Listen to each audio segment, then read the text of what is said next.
Welcome to Left, Right, and You with Tim Elenz and Paul Edwards. They're talking current events, politics, local, state, and federal. Now here's Tim Elenz and Paul Edwards and Left, Right, and You. Good afternoon. Happy Tuesday. Hey, Paul. The Tuesday after Super Bowl. Yeah. What'd you think? Were you upset? No. I just want to be entertained. I mean, sure, I would have preferred if the Packers would have lost by about 400. But other than that, it was an entertaining game. I thought they were going to lose. I did. Yeah, third quarter, I thought the Steelers were going to come back. Until our guy here from Illinois who went to Niles North, Rashard Mendenhall, coughed up the ball and gave all the momentum back to him.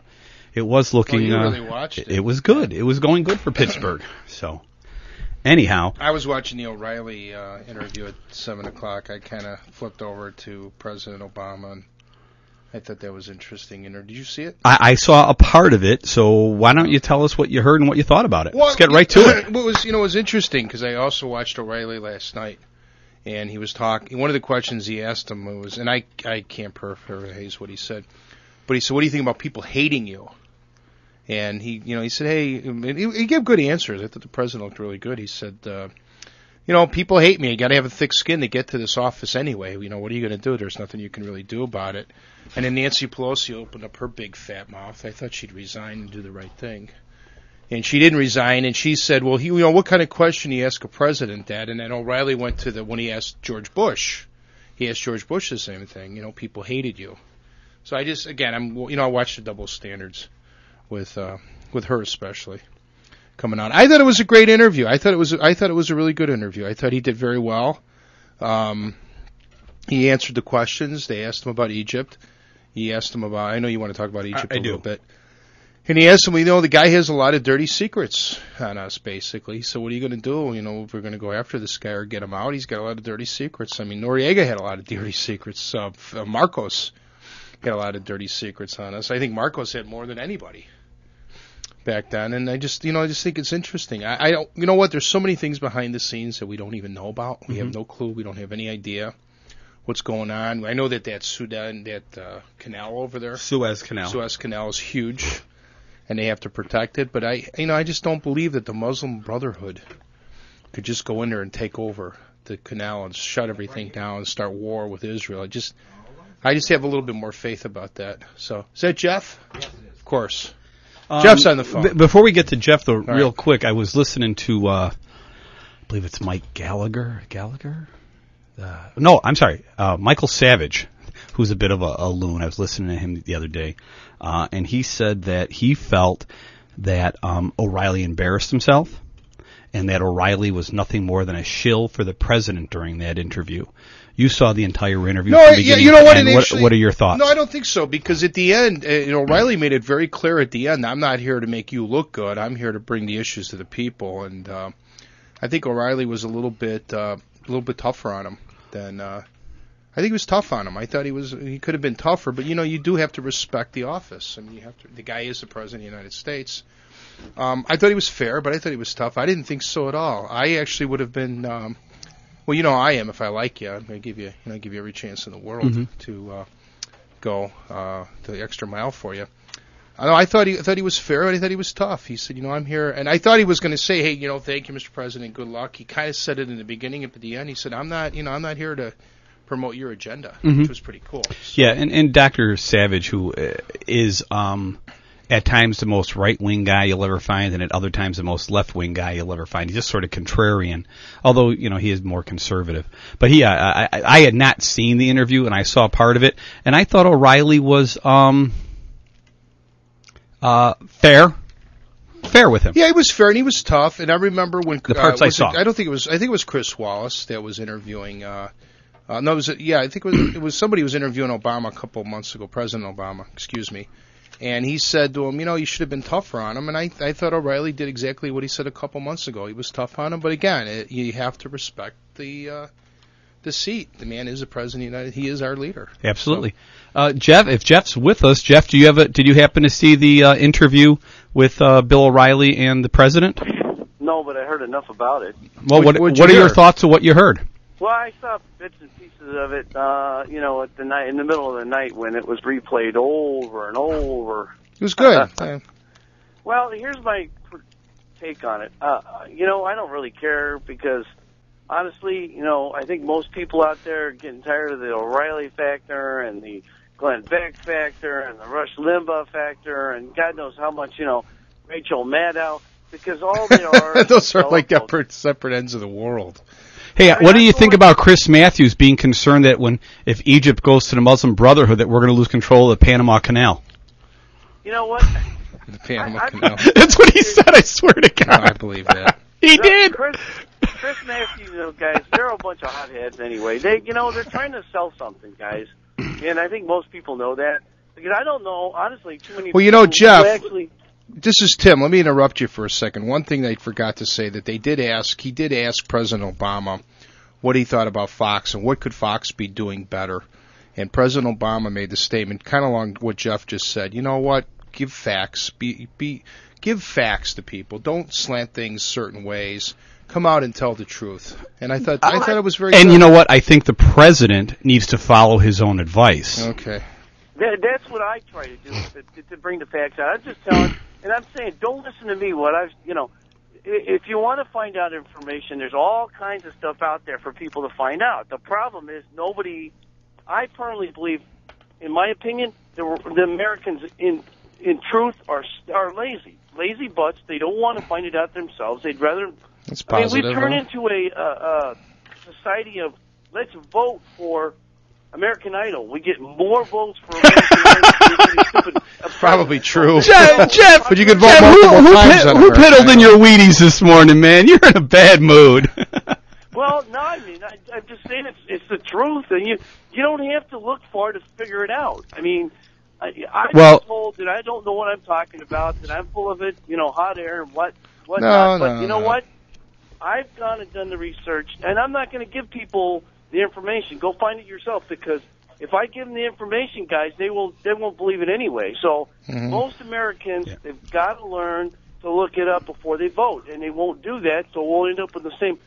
Well, that's why Tim and I are here spending our hard-earned dollars, gabbing away on the air, so people can get at least the facts as we believe. Yeah. Okay. Well.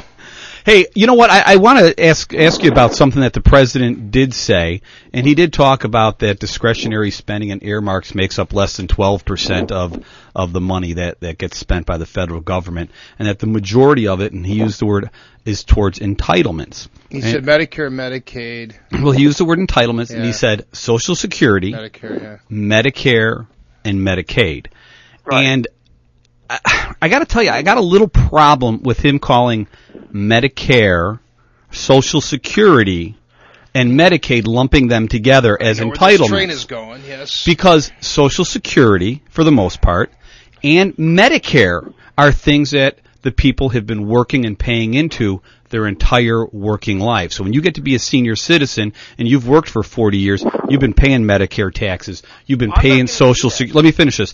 They've been paying Social Security taxes. Those are not entitlements. Those are things that you've been paying into and paying for. Now, the fact that the federal government has taken that money and created this Medicaid and this public aid state that is giving people stuff when they've done absolutely nothing, that is an entitlement, and I agree it needs to be reformed. Go ahead, Jeff. What are your thoughts, guys? Final word. What are your thoughts on that, Jeffrey? And Tim, I want to know what you think about that. I'm going to answer you. I agree with that 100%. See, the problem is now everybody. You got to understand, okay, I'm 54, and I don't know if you guys went through it, but back when I was growing up, I always told told myself that I was never going to go through the crap my dad went through. Everybody wanted to be taken care of by the companies now. I mean, everybody that I went through, because I'm a baby boomer, everybody I know is saying, well, don't touch Medicare, don't do this, don't do that. But then they all say the same thing we're talking about. We got a problem with Social Security and Medicare because now the government is so broke they're borrowing from it and God knows what else. And Jeff, does this train? Yeah, 40 cents of every dollar that the federal government's going to spend this year has got to be borrowed. Right.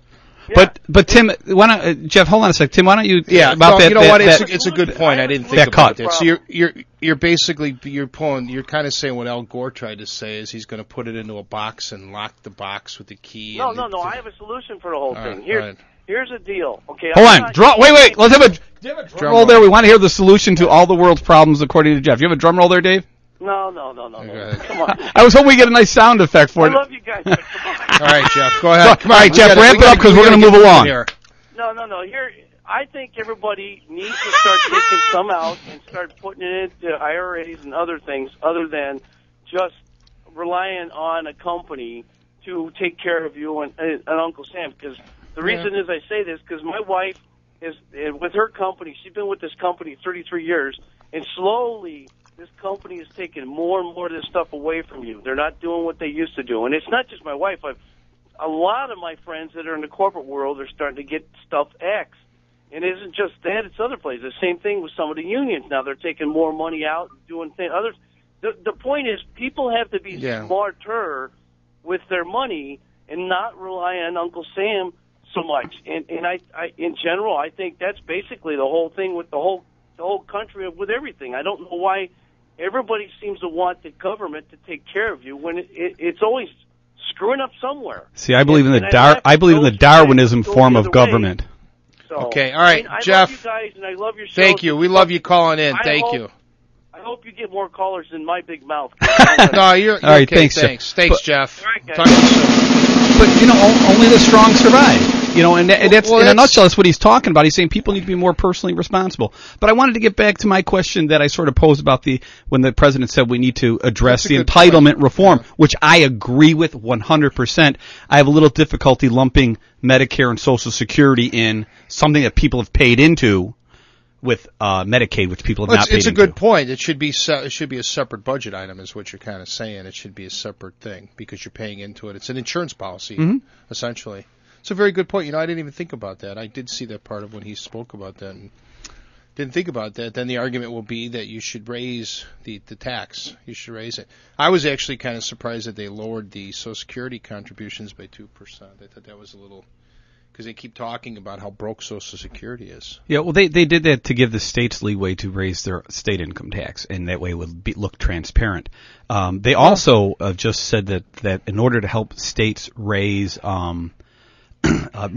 money for the states, the president is looking at trying to get the states to be allowed to or to increase the employer tax for Social Security benefits. So, unemployment benefits. Right now, so people know, in the state of Illinois, an employer pays a percentage of the first $12,740 that each one of their employees gets. And Illinois is very high. I believe a lot of the other states, it's more like $7,000. Well, it's experience rated. Yeah, but the experience rate, and this is the thing, when they extended it used to be 26 weeks. Right. 26 weeks, people fall off. But now that they've extended it, people stay on. It's 95 weeks or 96 weeks. But they're also talking about saying, okay, rather than being 12.7, now, you know what, Illinois, raise it so that the employers pay towards $17,000. They do this every year, though. Come on, but it's incremental. They're talking about huge increases now in order to do it. And you're talking about taking every small, if you employ 50 people in a small business, it's huge. You're talking another $20,000 in taxes. Usually, the highest is 8%. The lowest is 0.6%. Yeah. So. It could be $72, or it could be $900 per person. Each person you hire. Yeah, and so they hide things and say, hey, we're going to help the state. And I believe I was reading something today that said right now, I was reading it in the paper, saying that tax revenue is going to be at the lowest it has been since like the Eisenhower administration or something like that, compared to GDP. Right. Taxes. And realistically, this goes back to the Reagan era. It said that when you tax a lower percentage on businesses and you take their tax burden away, you actually increase the overall revenue. Instead, we're nickel and diming businesses. You nickel and dime here, you nickel dime there, nickel dime there. Next thing you know, businesses aren't making any money. And who wants to stay in business? You're going to love our guest when you let him come on, because I know that's what he's going to want to talk about. Well, he is scheduled for the second half, and he's sitting here looking at us. You want to introduce him anyway? Sure, go ahead. Come in. Sure. Councilman Kenn Miller from Naperville, welcome. Our show. We're very laid back here, so we just kind of go with it. This was a fun conversation to just listen to. Well, I know I saw you taking notes, so I might as well just jump you in here. He grabbed two guys off the street last week or 2 weeks ago, and he brought them in here, gave them coffee, and What was that guy's name? Drew? And I was running my own little personal welfare state. I was all for it. Hey, before we do get to him, to Ken Miller, I'm so rude. I apologize. Calling him. Well, I did want to touch on Egypt because you and I had a very interesting conversation about Egypt. Maybe he'll talk about it too. Yeah, and you can jump in with this too. But before we get to your issues of the fact that he's also running for mayor of Naperville. Yeah, it's important. I know it's important. There's a lot of things tied in with that. Yeah, but we were having like two different conversations. Mine was from the perspective of what is our president doing in relation to, in the context of how did he handle Iran versus how did he handle Egypt and why. And then you were going to a lot of the historical facts of what went on there. So I just want to touch on what, my original question that I was posing, and I was saying we had riots after Ahmadinejad, who is also euphemistically refers to, I'm going to bring you jihad on the Fox News Network, won the presidency again in Iran. They had huge protests by the students and so forth, and our president more or less didn't really support the protesters and never called for Ahmadinejad to step down or step away so that a new government and a new leader could transition in any way, shape, or form. Yeah, but you're talking about apples and oranges. And see, I don't, and I just want to get the whole, as I see it out, and then say, okay, here is someone who I believe most people would say Iran is an enemy of the United States. And then you go to Egypt, and Mubarak's there. And now, mind you, Mubarak is a despot. He's a tyrant, and I believe the United States policy, and he's been there for 30 years through Republican, Democrat. I think the U.S. policy of supporting despots and tyrants and homicidal maniacs that keep the people in line, as long as it's economically good for the United States, is a bad policy, and I think we need to move away from that. That being said, like Saddam Hussein, we need to move Osama bin Laden, we need Philippines, Marcos, yes, we need to move away from that. Yeah, that's bad policy. Okay. That being said, here we have protests again over the president, and our president steps in and says to our ally, now whether or not he should be our ally, I would argue maybe he shouldn't be, but he says our ally should step aside, leaving a vacuum that potentially could lead to the most organized group, although it is a small minority, the Muslim Brotherhood, gaining control. And the Muslim Brotherhood is strongly aligned with the same thought pattern of Iran. And right now, Egypt, which is 80 million people, the largest populous Arab country, Muslim country in that area, at least if they're at peace with Israel, they keep the peace there. And now we're talking about the possibility of an openly hostile new government coming in. Why would our president not support the people, the protesters, who want to get rid of an openly hostile dictator, but we're going to tell a benevolent, at least towards us, dictator, step aside with the possibility of opening a vacuum for another hateful dictator? And I'm sitting there going, why? And that's how just I view it. Now, if I just see it wrong, I'm open to being told, Paul, you're just not seeing it right. But that's sort of how I'm looking at it. And the question is, why? Are you done? I'm done. Is the train of thought come with the caboose come through now? I've painted the entire picture. So, Ken, if you feel like jumping in, or if that's too hot for you, stay out of it. Tim, you want to answer? Jump in anything you want. Callers, it's 847-931-1410. Please, callers, jump in and tell me what you think. First of all, Iran is like on the other side of the world. That's more like Asia or Russia's problem. We don't have any strategic oil wells over there or strategic trade routes like we have over there. As Chris Matthews pointed out, the Panama Canal? I don't watch Chris Matthews, so you could watch. You want to watch? I just think Psychos. It's funny. You can get on with that other crazy guy at 5 o'clock. I can't. Ed Show. Ed guy. I'm sorry. Anyway, go ahead. Let me speak. The point is that Israel is very important. It's been very important. It's the only democracy, true democracy, there in the Middle East. And that not the Panama Canal, the Suez Canal is there. Need to protect that, and it's very close to a lot of interests that the U.S. has. Iran is, like Iraq. I was in Jamaica with a Palestinian government official in 2003, and he said, Iraq we had him boxed. He couldn't go anywhere. He was a little corner, and we went in there and invaded it. Well, it's too bad we invaded it, but we got to finish the job, whatever we're doing, whatever goes on behind the scenes. Egypt is a very hostile. What if he gets behind the wrong party and the other party's in there?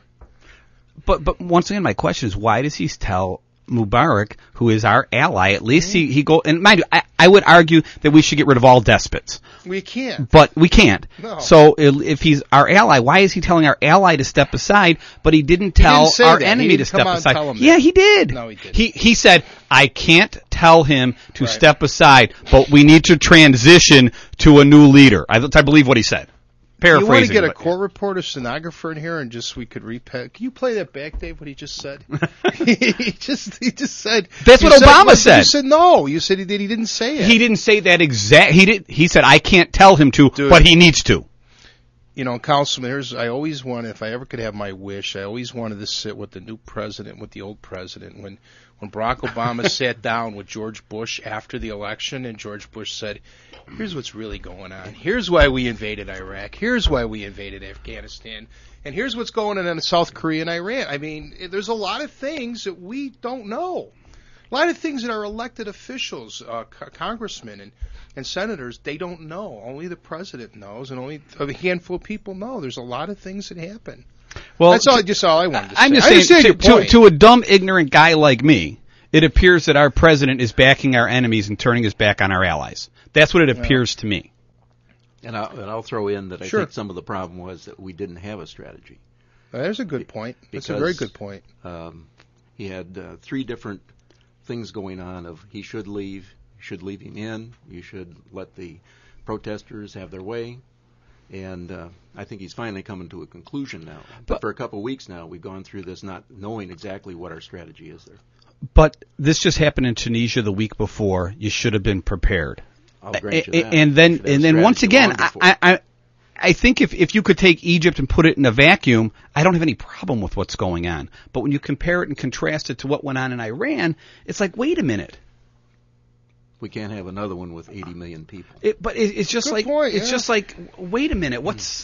Why are we more or less giving a free pass to our, I hate to use the word enemy, but enemy, and we're not backing our ally. Now, mind you, I don't think he's a good ally. I think he's a bad guy. I think he needs to go. But it's just comparing, because the whole despot thing where anyone controls everyone through mass genocide and racial profiling and religious profiling, I think's wrong.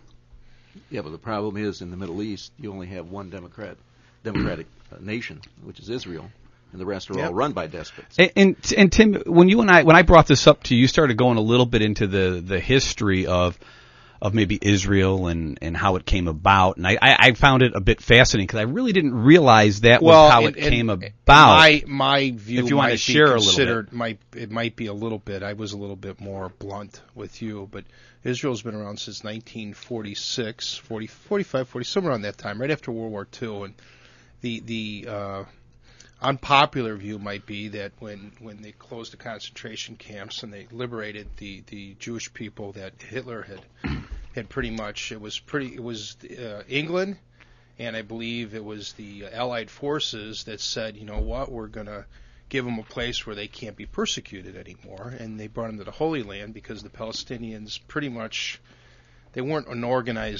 organized government at that time.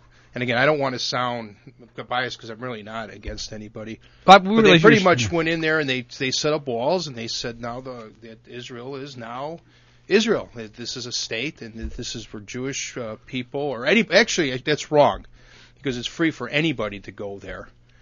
In fact, I was having a conversation with somebody today of all the faiths.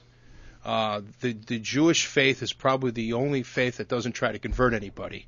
They don't try. The Christians will try to convert you. The Muslims will try to convert you. Virtually every other religion, and I think the Jewish faith doesn't try to convert you. So the original intent was to have a place where people could go and to be freedom. It could be a democracy, and it's been that way since '47. We give them $3 to $3.5 billion a year, and we've been doing that for many, many years to protect that area out there. And the only thing that I know that they have a natural resource are diamonds. So I don't think we're protecting diamonds as much as the councilman had said. We got to go to a break. And then after the break, we're going to give you the whole 25 minutes to talk.